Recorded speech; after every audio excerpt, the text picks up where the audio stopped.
Hey there, it's Michelle Norris. I'm host of a podcast called Your Mama's Kitchen. When I travel, I'm usually looking for a way to find a taste of home when I'm not at home. And one of the things I love to do when I am at home is entertain. And Airbnb allows me to do that. When I was in California recently, I rented a house that had a great kitchen. And when we were sitting around the table, we were all thinking, we're in someone else's house. Someone could be in all of our homes as well. If you have a home, but you're not always at home, you have an Airbnb. Your home might be worth more than you think. Find out how much at airbnb.com/host.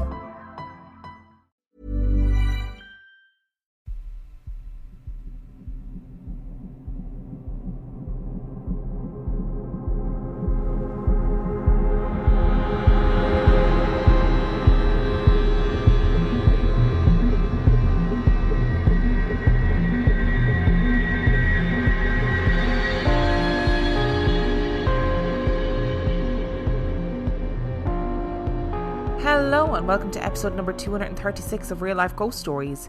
And to kick things off this week, I would like to say thanks to some of our newest Patreon subscribers.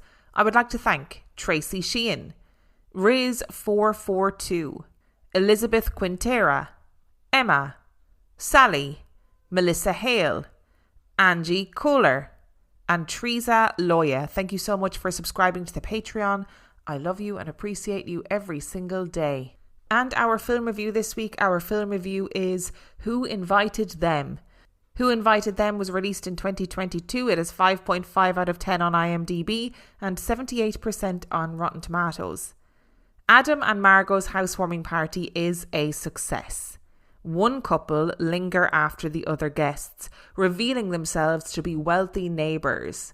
As one nightcap leads to another, Adam and Margot suspect their new friends are duplicitous strangers. So as always on our film review, we are going to start with the likes. And you know what? This film was grand. It was grand. It was just fine. But I really liked the setting of this story. So when the film opens, there is this couple that are throwing a housewarming party in their super fancy new home in the Hollywood Hills, and you are immediately made aware of not only their dynamic but how they are perceived by the other people at the party. So people who are at the party very clearly do not want to be there, and they're only there because they have to be. So there's a lot of kind of panning to different couples in the party where some of them are like, how the fuck have these two afforded this house? Seriously. And then other people being like, oh my God, how long do we have to stay at this party? This is so grim.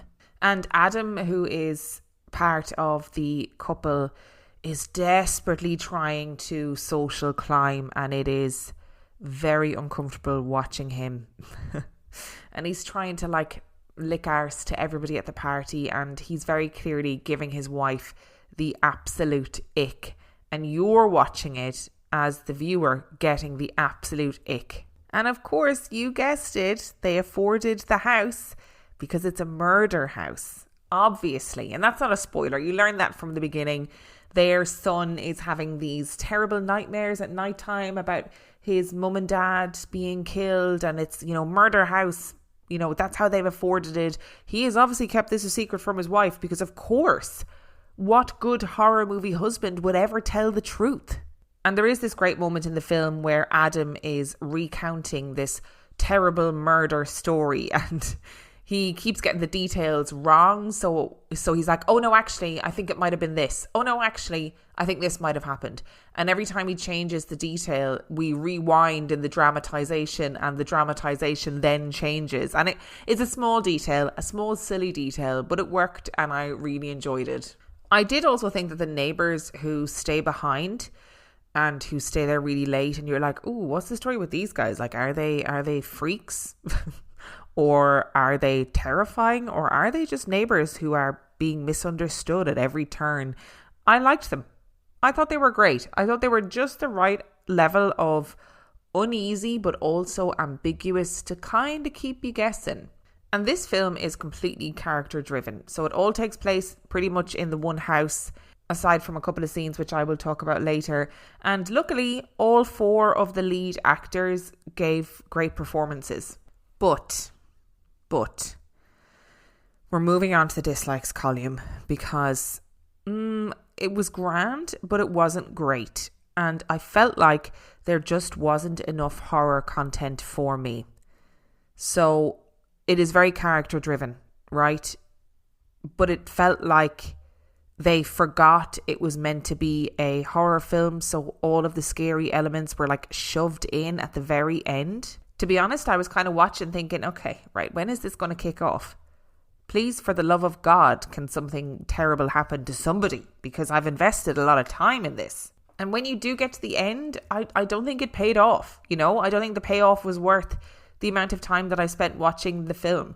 And I also have to add, there was this really weird subplot with their friend Teenie. So Teenie is like a friend of the couple's, and they're like Teenie is babysitting their child for the night, right? Convenient that the kid isn't in the house. Teenie is babysitting.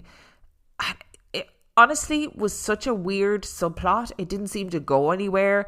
It includes this really unpleasant bit of a dog being injured, which was completely irrelevant to the story other than like a scrambled attempt to drive the plot. But it was so clear that it was just a scrambled attempt to drive the plot. Like that they went, oh shit, we have to include this into the story, but how are we going to get to that point? Oh, I know. We'll create this tenuous plot about one of their friends and a dog. And I was just like, okay, Teenie, I'm sorry. I apologize, but I really do not care about your existence right now. And I do feel like fundamentally this film didn't go far enough. Like, it is billed as a horror comedy, and I guess it's designed to be a satire on people who are trying desperately to social climb and will do anything to do so, and people who are very interested in how they outwardly appear to other people, whether that is, oh look, I have this big beautiful fancy house, isn't it stunning? Or whether it is as simple as, oh, I'm cool and I'll stay up all night drinking and doing drugs, yeah. And also a commentary on how people's behaviour changes around people that they perceive as wealthier. Like, that's kind of, I think, what the film was meant to be about, as well as being a horror movie. But I just didn't feel like it went far enough. I think it could have been so much funnier and so much more outrageous and gotten the point across better. And I think it could have been genuinely like laugh out loud funny, and it just wasn't. And my final criticism, right? And this is not a flex. I just want to put that out there before I say what I'm going to say. I figured out exactly what was happening too early on. So then I felt like I was just waiting for it to happen. Do you know what I mean? And I kind of spent the whole film hoping I was wrong so that I would be like surprised. But I wasn't. I knew what was going on. Okay, I'd figured it out. And like I said, that's not a flex. I genuinely just think I have watched too many horror films at this point. And I've gotten really good at guessing what is going to happen and how the plot is going to work out. And that's very annoying when you're watching a horror film. I want the element of surprise. I want it to twist in a way that I was not expecting. But do I recommend this film? Kind of, yeah, like it was fine. It definitely isn't one that I would be rushing out to watch, but it is one that if you were at a loose end and you wanted a film to watch, it wouldn't be a massive waste of time. Like, the performances from the 4 lead actors were genuinely good. And I do like when horror films try to hold up a mirror to the audience. And in this case, it was about social climbing and it was about keeping up appearances and all of that jazz. And for that reason, I respected. Like I said, I don't think it went far enough. I think it could have gone much further, but it was fine. It was fine. It was just fine. I'm going to give it 3 stars. A lot can happen in the next 3 years. Like a chatbot may be your new best friend. But what won't change? Needing health insurance. United Healthcare Tri-Term Medical Plans are available for these changing times. Underwritten by Golden Rule Insurance Company, they offer budget-friendly, flexible coverage for people who are in between jobs or missed open enrollment. The plans last nearly 3 years in some states, with access to a nationwide network of doctors and hospitals. So for whatever tomorrow brings, United Healthcare Tri-Term Medical Plans may be for you. Learn more at uh1.com. Millions of people have lost weight with personalized plans from Noom. Like Evan, who can't stand salads and still lost 50 pounds. Salads generally for most people are the easy button, right? For me, that wasn't an option. I never really was a salad guy. That's just not who I am. But Noom worked for me. Get your personalized plan today at Noom.com. Real Noom user compensated to provide their story. In 4 weeks, the typical Noom user can expect to lose 1 to 2 pounds per week. Individual results may vary. Which brings us to our stories this week. Now, you've seen the title. You know what's coming. So let's just dive straight into it. When I was a child, I distinctly remember reading a story about a man who disappeared into thin air. It was in one of those ghost compilation books that were a gateway drug for all of us adult spooky souls. When I say this man disappeared into thin air, I mean he literally faded from view until suddenly he was just gone. There were witnesses. He never reappeared and no one knew what happened. A part of me thought I had imagined this story because I had never come across it again, until I decided to do a cursory Google of the story for this episode, and I found an article written by Dana Matthews in 2011 for the website weekinweird.com. Her article reads as follows. On September the 3rd, 1873, James Byrne Warson, a man from Warwickshire in England, literally disappeared into thin air, leaving no trace as to how it happened or where he went. Or so the legend goes. Warson and 2 friends, Barham Wise, a linen draper, and Hammerson Burns, a photographer, were returning from a local pub after a night of drinking when Warson brazenly boasted about his skill as a long-distance runner. His friends then made up their minds to challenge Warson and decided that in order for him to prove his skill, he should run non-stop the 40-mile distance between Leamington and Coventry that night. Warson, who was 3 sheets to the wind, did not want to embarrass himself after such a conceit, and promptly accepted the challenge. It was agreed that Wise and Burns would follow along closely behind and keep watch from their horse and cart.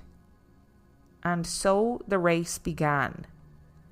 Warson managed the first few miles cheerfully, laughing and carrying on animated conversations with his challengers, when unexpectedly his footing gave way and he stumbled, falling forward to the ground, and then giving out the most ungodly scream. Without any warning, before Warson had time to collide with the ground below him, he disappeared into thin air, leaving nothing behind. Burns and Wise, who were understandably stunned, hurried quickly to the nearest town to report what they had just witnessed to the authorities.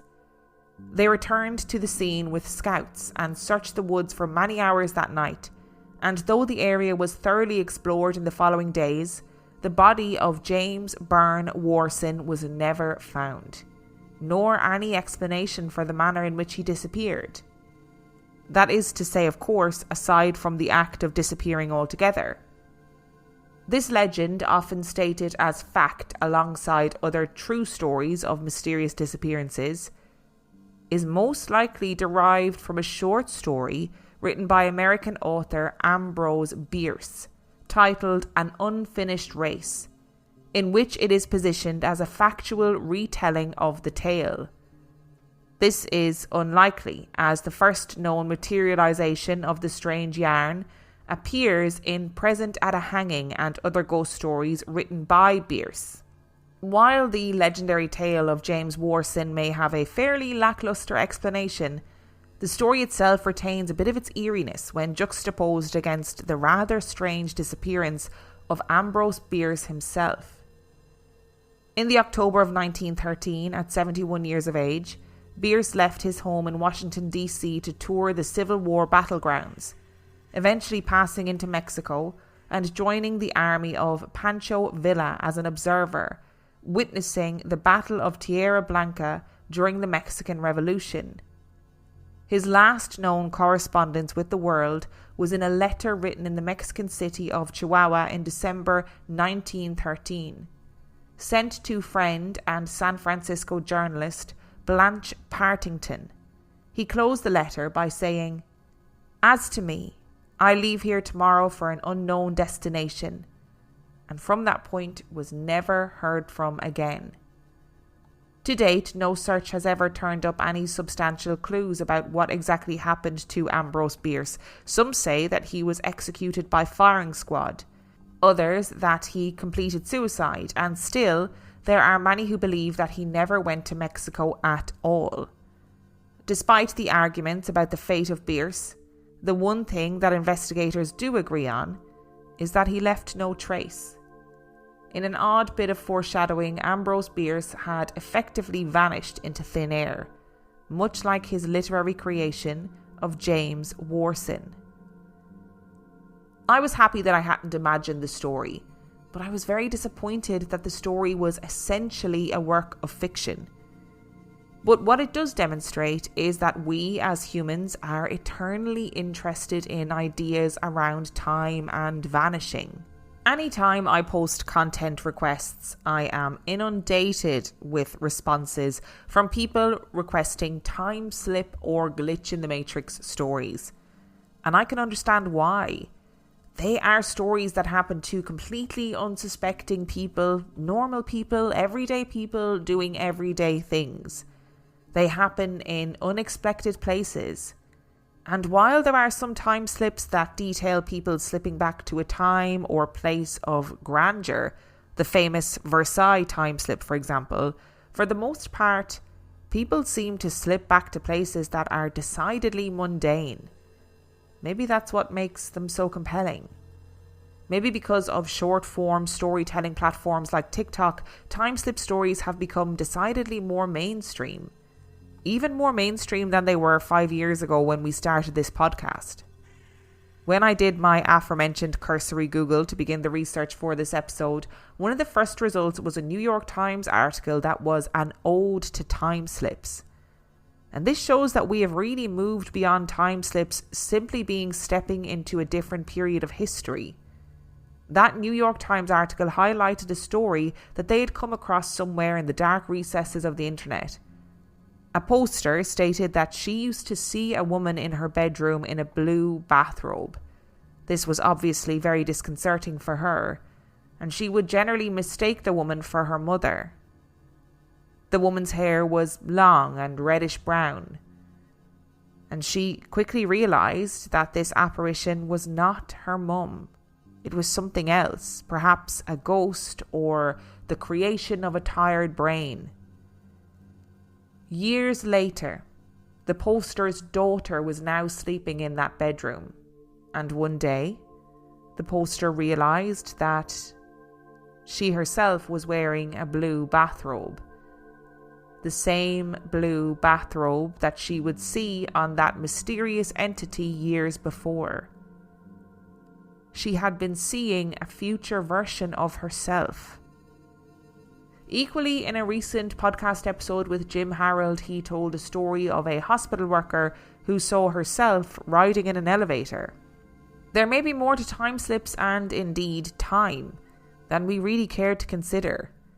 And does this change the way that we see some apparitions and supposed hauntings? Who are the ghosts really?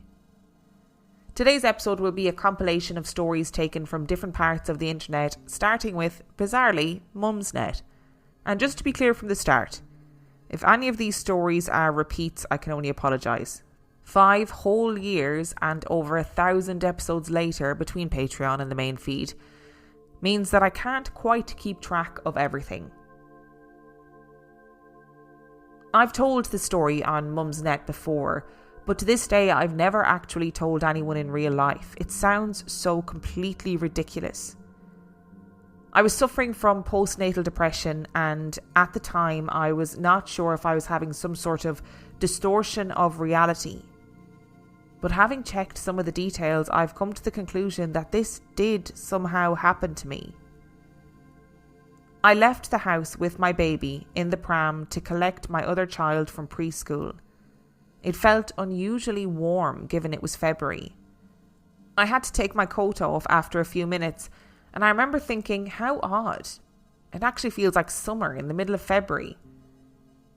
As I was walking, I remember seeing there was a different sign on the doctor's surgery. Except instead of it being new, it was quite old and shabby, and I wondered why they would have replaced it with an old one. I didn't give it too much thought and carried on. A bit further down the road is a co-op, and I was going to pop in to get something on the way, except when I got there, it wasn't a co-op, it was a pub. I was so confused. It had been a co-op that morning, completely as usual, so I was absolutely stumped as to how it was now a pub. I looked in and it was a proper pub, with a bar, with people in it, etc. I was just, what the fuck about how this co-op had turned into a pub in the last 6 hours. I carried on walking up the road to the preschool, but as I got closer, I realised I couldn't see the building. I started to panic and started running towards where it should be. When I got there, it was literally just an empty bit of green field behind a fence. I just stood there, staring at it, thinking what the actual fuck is happening and where is it? And then it sort of dawned on me. I had not paid a huge amount of attention to this, but when I had been looking at the new pub, there had been a blackboard sign outside it saying something about watching the 2004 some sort of football cup final. And I realised that somehow I was in 2004. Looking around, I could see most things were the same, but some things were slightly different.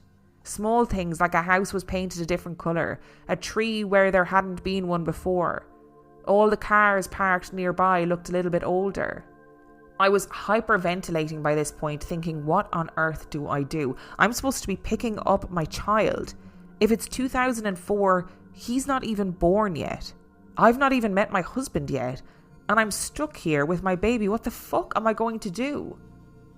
I sort of slumped down next to the fence to catch my breath. I looked up as someone walked past. And something about them made me feel like I was in the present day, and I realised they were texting on an iPhone, and I thought, well, it can't be 2004, can it? I stood up, and the preschool was right there. Everything looked normal again, so I just went in, collected my son, and went back home. As I said, I was suffering from postnatal depression, and I was worried that if I mentioned this incident to anyone, I'd have looked completely mad. So I never told anyone. It was a couple of years ago now. I asked at the doctor's surgery if they used to have a white sign with blue letters, and they did.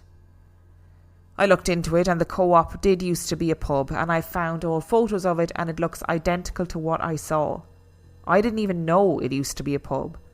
So I do now actually think I did have some sort of time slip, and that I didn't imagine it. But I'm not telling anyone in real life. Reply from name changed for this one today. I completely believe you, as the same has happened to me.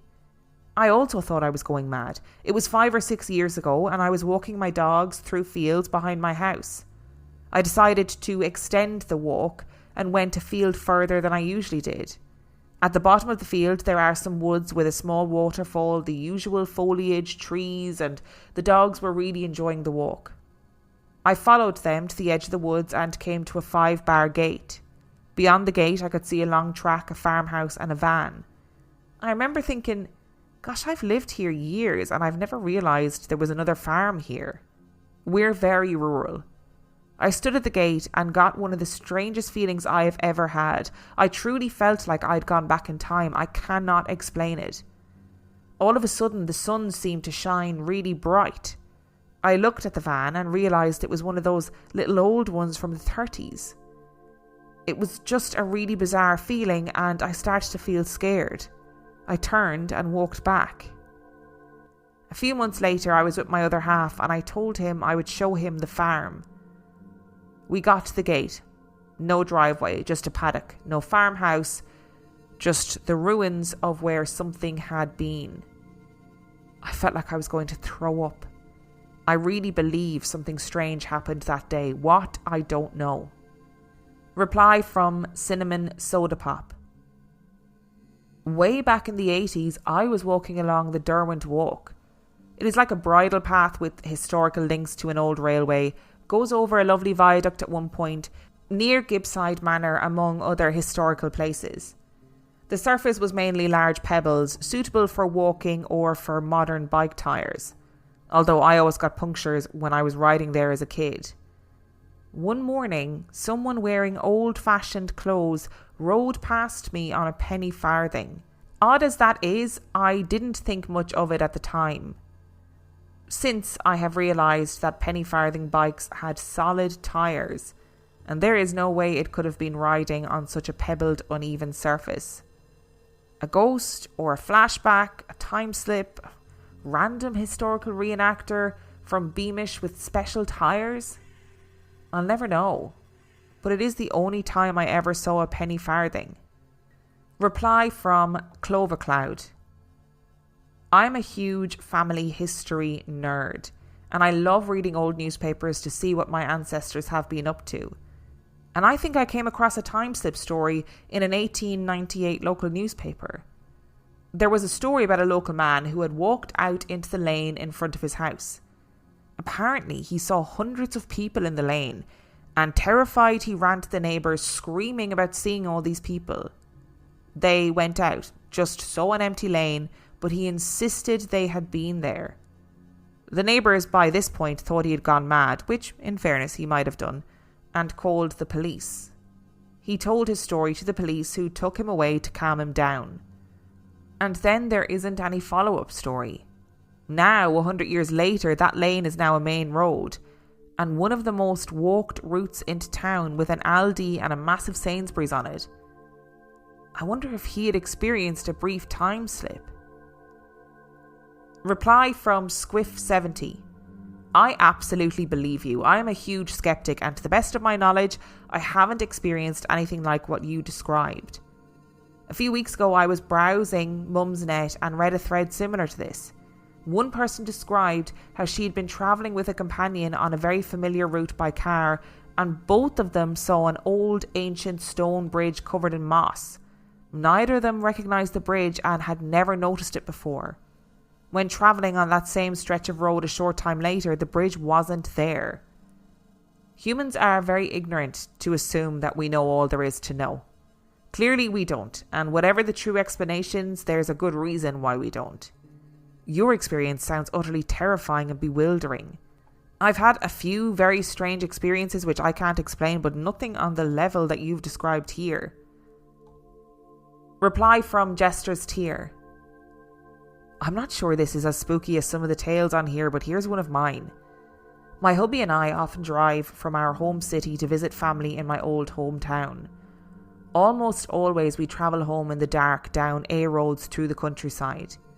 We now know all the landmarks, farmhouses, etc. on the route, as we've driven it so often over the last almost 20 years. One evening, not too late, about 8 p.m, we were driving home as usual. The weather was okay, a little foggy but nothing too bad. And all of a sudden, out of the mist, I see an Elizabethan manor house to the side of the road. It was quite large, with fancy chimneys and dark beams, little windows, etc. I was really surprised, as I'd never noticed it before, and at that point, we'd been making the trip regularly over the course of a few years. After we'd passed by, I could no longer see it. My husband asked, "Did you see that?" I asked him what, and he replied, "That manor house." And I said yes, that I'd never noticed it before. He said the same, and we pondered on it for the rest of the journey home. The next time we went up, we kept an eye out for it in the daylight, and nothing. Not even a building or anything where we saw it. We looked again on the way home in the dark, reasoning that it may well have been a trick of the light or something, but again, nothing. We have often looked for that manor house on our journeys up and down that road, and never again has it happened. We still wonder about it now. I've never felt at ease on that particular part of the route. Who'd have thought that we'd start this episode off with Mumsnet? Not me. Actually, I say that like I know anything about Mumsnet, but I've heard or I've seen on the internet that it can be a very chaotic and unruly place. But today, it really gave us the goods. Obviously, as always, the links to all of these stories will be in the description of this episode. But what really struck me about this story in the first place was her description of the sheer terror that she felt. And that's what I always think about with time slip stories, is you hear the stories, but you don't often hear how people felt about them. I can't even imagine this happening to me, right? Now, listen, whether or not this was a real time slip or whether or not this was some sort of product of her postnatal depression can be an absolute horrendous experience for people. Either or, whichever the situation is, it is still absolutely terrifying. And I can't even imagine how you would feel sitting there and being like, I'm sorry, I've gone back to 2004. How the fuck do I get back to my normal life? And again, I'm not dismissing the fact that this poster has said that they were suffering from postnatal depression at the time.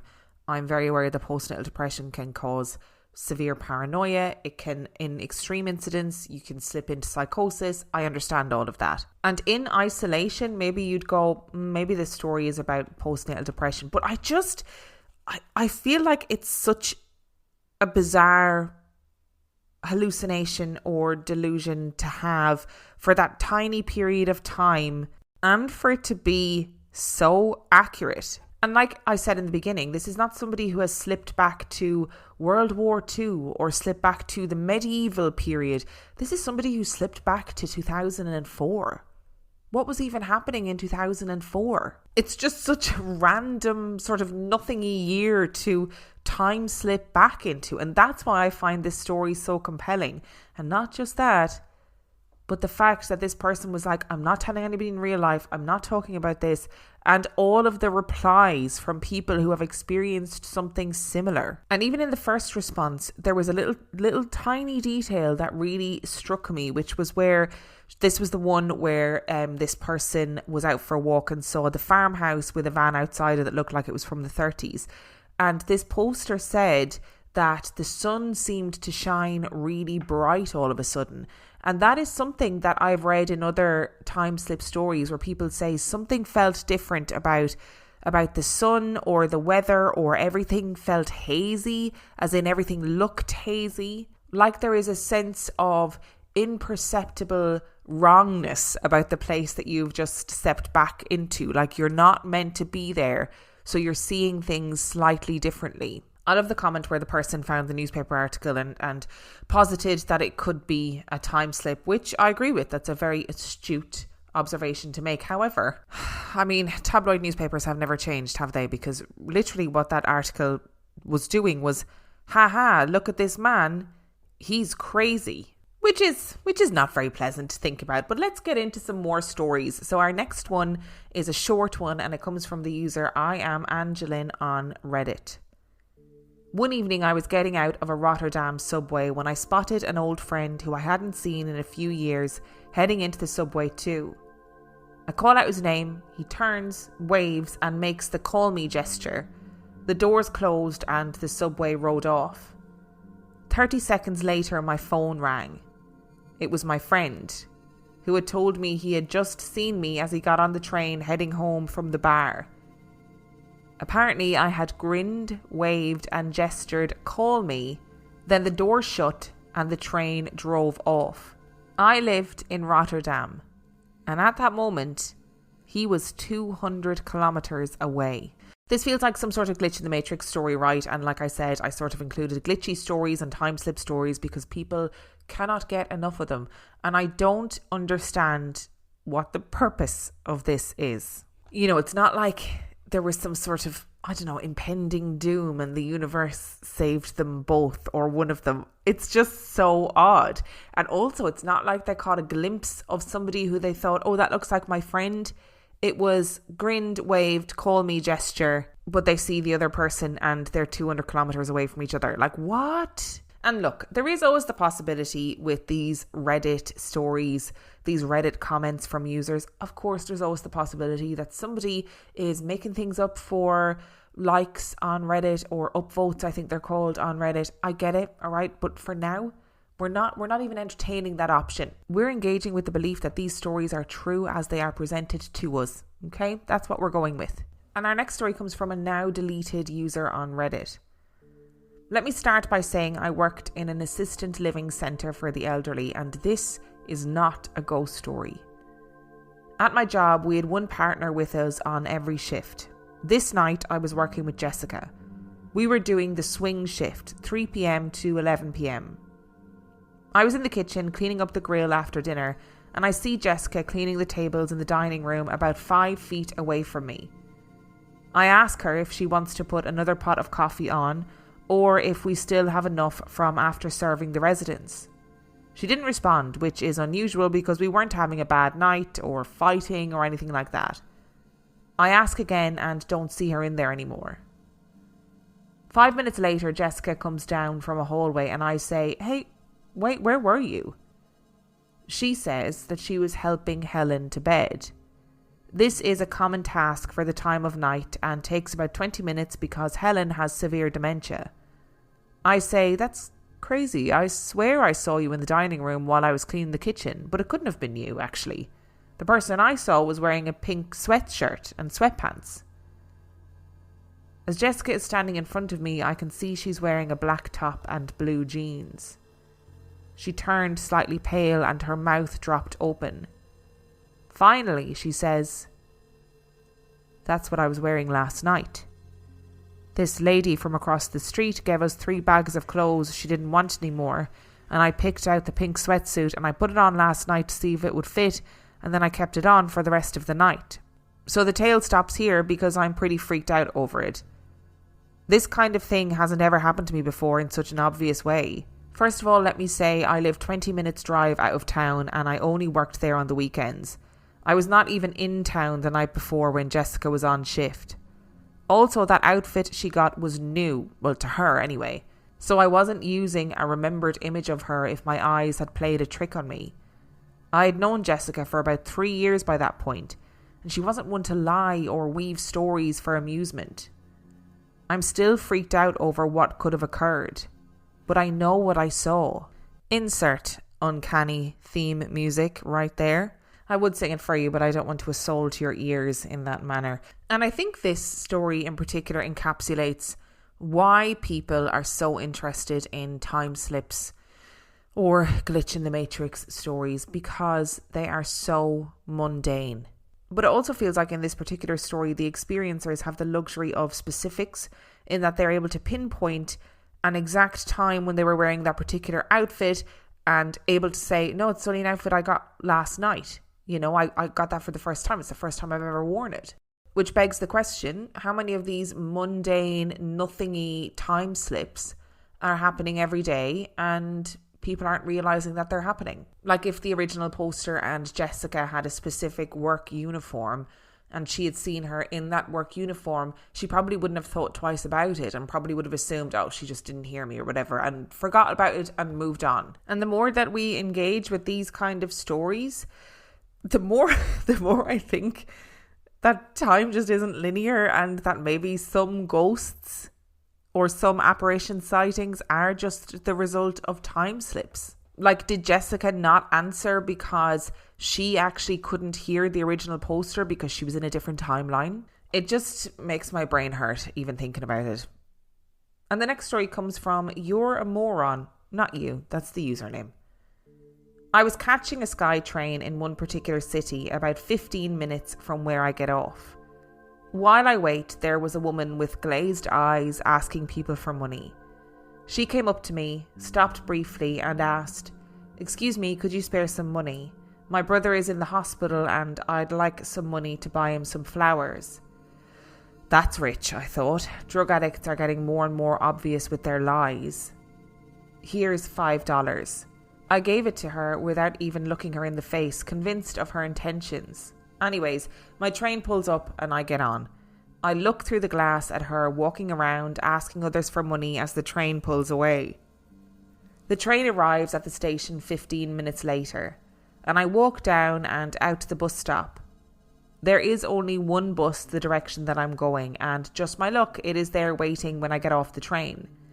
So on the bus I hop and I wait for the bus driver to finish reading his paper before the doors close and we embark down the highway. About 5 or 10 minutes travelling, the driver pulls over for a routine stop. The doors open and to my complete astonishment, the woman from the Sky train walks into the bus, a dozen roses in hand. She looks me right in the eyes as she walks past to her seat. How in the blue hell did she get there? I took the train before her. I watched her at the train stop from inside the train as we pulled away. I went over a river. I caught the first and only bus going this particular direction. And not only did she beat me there, she had time to go to a store and buy a dozen roses.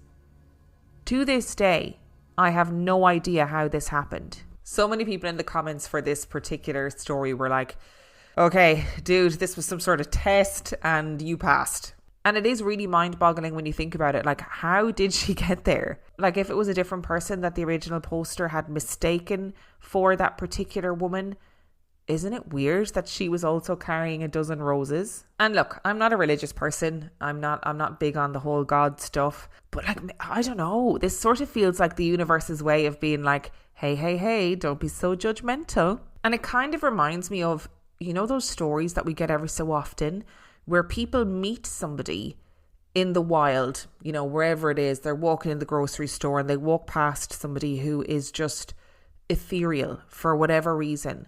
And this person feels like they are otherworldly. This story sort of feels like that to me. And I'm not entirely sure why, but it does feel like that. My Occam's razor for this story is, you know, was this potentially just a different person and a weird coincidence? I mean, the original poster does specifically say that they gave her the money without looking her in the face. So maybe the original poster didn't actually know what this person looked like. I mean, it's a pretty fucking weird coincidence if it is a coincidence. And the next story comes from the user Bugs Nixon. I have a funny feeling that I've told this story before, but I can't find it if I have, so I apologise if I've already told this. I hope this counts. I've stopped telling people this story as no one ever believed me. I'll never forget it.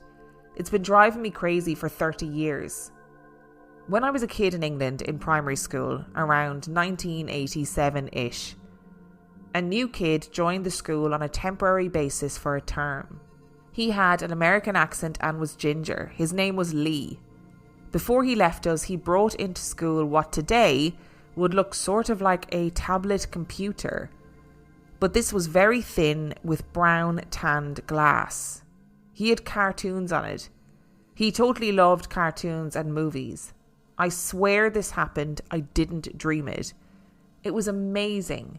There was a crowd of kids who saw it and their reaction was interesting because they liked it and wanted one, comparing it to the Nintendo game and watch and calculators, but sort of accepted it and didn't think it was magical. But it was. I said to him it was like the Hitchhiker's Guide to the Galaxy prop used in the TV series. He didn't know what I meant. He kept it away from the teachers and didn't bring it back in. I kept asking him questions about his calculator TV and he just gave vague answers and saying he didn't know, but when I asked where he bought it, he said his dad got it from the US. One other thing he said was that he saw a movie which had every cartoon character ever. A few years later, I realised he was talking about Who Framed Roger Rabbit, which came out soon after. This was 30 years ago, and you can imagine how difficult in all this time it's been to describe this thing, as we haven't had ubiquitous tablets everywhere. I used to draw diagrams of it and show it to people.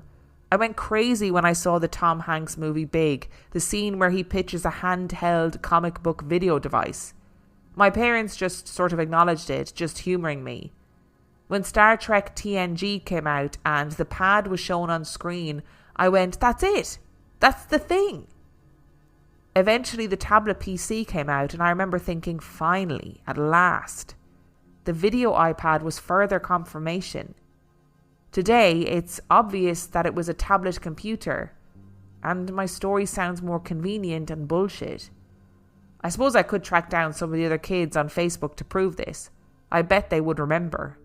Naturally, nobody believes me. This is a really interesting one because the comments were so divided, right? So some people were like, this kid was an alien or a time traveller. Like, that's the only thing that can explain him having some sort of tablet to watch cartoons on and movies on, right? But then other people made very salient points where they were like, hey, maybe he was just super rich and had access to toys and technology and had the means to buy toys and technology that potentially wasn't mainstream yet. But then there were other people in the comments that were like, hey, listen, yeah, we respect what you're saying, but that kind of technology just didn't exist in 1987. And it sounds like this situation like genuinely consumed the original poster's thoughts. And according to the comments, he reached out to other kids on Facebook, kids from that class, and he hadn't heard back from any of them as yet. But if I was in that situation, right, and somebody from my class contacted me and was like, do you remember the kid that came to school with that fucking tablet and was watching cartoons?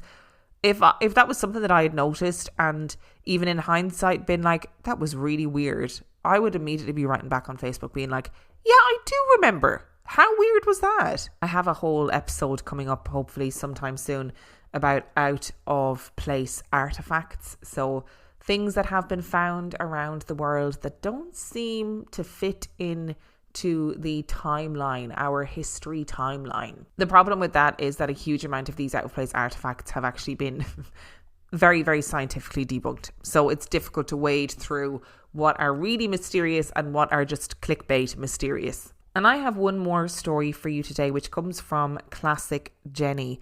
And I will say this story, of all the stories that I've done on today's episode, this story gave me serious chills, and you will understand why when we get into it. Let's just get it over with. A couple of weeks ago, my friend's dad told me a pretty bizarre story that scarred me for life. About 15 years ago, my friend's parents, Steve and Julie, were woken up at 1 a.m. to a very loud thud that rattled the house. Worried that one of the kids had fallen out of the bunk bed, Steve went downstairs to check on them, but all 3 kids were sound asleep and safe in their beds. Julie told Steve to check the house in case of intruders, so Steve checked the doors and windows before going outside to take a look. After 10 minutes of investigating the noise, Steve came across nothing unusual and went back inside to go to bed. He found his wife absolutely worried sick, and she demanded to know where the hell he had gone and what had happened. Confused and tired, Steve told her he found nothing and tried to calm her down before Julie pointed out that it was now 4 a.m. and that he had been missing for 3 hours. Julie had even gone outside to check on him and he was nowhere to be found and didn't respond to her calling his name. Unable to figure out what had happened, they returned to bed and slept until Steve had to get up for work in a few hours. Steve owns a painting business, and a couple of hours after working on a house, he noticed his eyes started to feel itchy. Then his eyes started to burn. Then after a couple of hours, his eyes burned so badly that he was holding his eyelids open as not to blink because it felt like his lids were sandpaper against his eyes. His employees rushed him to the hospital, and Steve was treated for 2nd-degree flash burns on his eyes. He was told his burns were equivalent to staring at a welder's torch without eye protection for an extended period of time. His eyes were treated, and he was lucky to have his vision fully restored. He is one of the most stand-up guys I know, and the way he told the story gave me fucking creeps.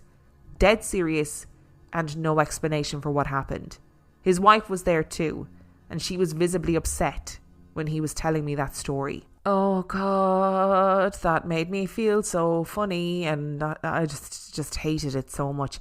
I hate the idea that you have missed 3 hours and you don't know where you have been, and for you it felt like 10 minutes. Also, I would be livid if I missed 3 hours of potentially being in bed. Like, this feels like Aliens to me, and I hate to say it, you know I hate Aliens. This feels like Aliens to me. This feels like this man was abducted, alright, and they burned his eyeballs and then they dropped him back 3 hours later. And it reminds me of that Radio Rental story. If you've listened to the podcast Radio Rental, I think this was in the first series, and this story terrified me. It was originally a Reddit story, and then Radio Rental, the podcast, tracked down the original poster and interviewed them for the podcast, or got them to tell the story. And it was basically just a couple who were kind of sitting average evening watching a film, and literally they blinked and they were both sitting at the end of their bed in complete darkness, not knowing how they got there. And they both were looking at each other going, what the fuck just happened? hours had passed, that both of them had no recollection of what had happened. They had no recollection of what had happened in those hours that had passed. They were literally sitting watching a film, and then all of a sudden they were sitting at the end of their bed next to each other. I think they may have been naked. I don't remember the deets of that part of it. Anyway, they very cleverly were like, okay, something has happened to us. Maybe it's carbon monoxide poisoning. Maybe like something has gone wrong. And they went to A&E, they went to the hospital, explained what had happened. They were taken very seriously. They were tested for all sorts of poisons, potential poisons like environmental and otherwise, and there was nothing in their system. The girl went for CT scans, the whole lot of her brain, because she was so freaked by it. There was nothing had happened to either of their brains. They got somebody in to like test their apartment, see if there was carbon monoxide leaking from somewhere, all of the really logical things that you would want to do in that scenario. And there was literally no explanation as to what happened to them. And honestly, and I mean this without any sense of hyperbole, if I was in this situation where I had lost a period of time and then it turns out I had sustained a physical injury without realising, I honestly don't know how I could go back to living a normal life. And I can understand why the wife would be visibly upset then telling this story. Now look, I also get that there could be a logical explanation for this. The thud woke them both up, so that could have been something natural in the surroundings that had happened. It shook the house. They got up to check and see what was going on. Like, is it possible that Steve had some sort of a neurological episode? Did he have some sort of seizure, and that's why he was gone for 3 hours, and that's why he didn't answer when his wife was calling him, and that's why in his brain he had gone for 10 minutes, done the searching and come back again? Is it possible that that is the reason why he sustained eye damage? Like, is it possible that it was something else, or maybe some of the materials that he was working with that mimicked the symptoms of second degree flash burns? To be honest, I do feel like I'm desperately trying to come up with logical solutions for this one because I hate it so much.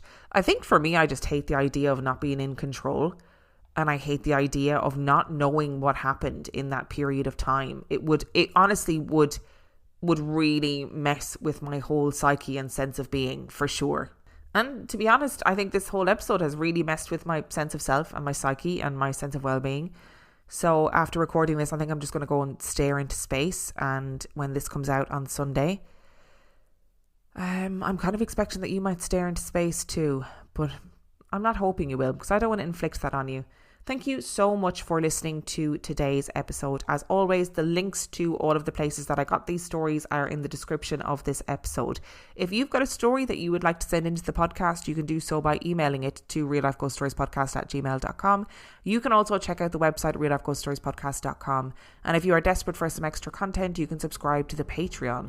That is patreon.com/reallifeghoststories, where for $5 a month or $2 a month, you get access to heaps of extra content, as well as every single main and mini episode completely ad-free. And on that note, I shall see you next time. Even when we're on a budget, we still deserve nice things. Quince is a place to scoop up stunning high-end goods for 50 to 80% less than similar brands. They have buttery soft cashmere sweaters starting at $50, luxurious Italian leather bags, and so much more. Plus, Quince only works with factories that use safe, ethical, and responsible manufacturing. Get the high-end goods you'll love without the high price tag with Quince. Go to quince.com/style for free shipping and 365-day returns.